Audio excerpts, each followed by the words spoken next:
Bonjour à tous et bienvenue dans cette vidéo qui donne une preuve de la règle sur la soustraction des nombres relatifs. Alors la règle sur la soustraction des nombres relatifs, je te le rappelle, c'est la suivante. Pour soustraire un nombre relatif, on additionne son opposé. Alors, on va essayer de trouver d'où ça vient un petit peu cette histoire d'addition de l'opposé. Donc pour ça, je te propose un calcul qui va nous servir d'exemple. Donc ce calcul, tu le vois, c'est plus 8 moins plus 6.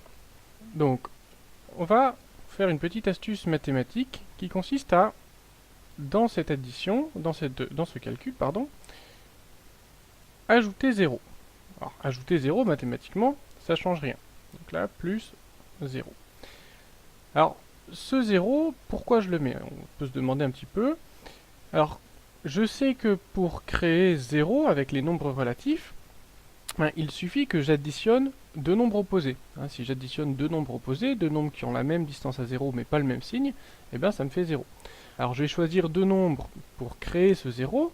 Je vais ajouter plus 6 plus moins 6. Alors pourquoi je fais ça? Parce que ici j'additionne plus 6 et moins 6 et ça me fait bien 0. Alors, si on regarde un petit peu maintenant, pourquoi j'ai ajouté ces nombres-là? Dans mon calcul, je me retrouve maintenant avec ici moins le nombre plus 6, plus le nombre plus 6. Autrement dit, je soustrais plus 6 et ensuite j'ajoute plus 6. Donc, ça et ça s'en va puisque j'ai fait deux actions qui sont contraires. Qu'est-ce qui me reste dans ma ligne de calcul? Il me reste plus 8. Là, j'ai plus rien. Là, j'ai plus rien. Plus moins 6. Plus moins 6. Finalement, si je cache ici les deux lignes dans lesquelles j'ai utilisé des astuces mathématiques, je vois que plus 8 moins plus 6, c'est exactement égal à plus 8 plus moins 6. On a bien donc les deux choses qu'on a évoquées dans la règle, c'est-à-dire que la soustraction ici, elle est transformée en addition, et le nombre plus 6, il est transformé en moins 6.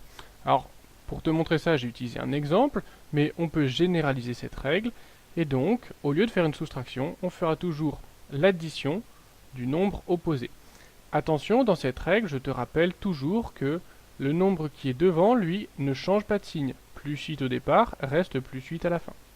À toi de t'entraîner avec cette règle. À toi de jouer.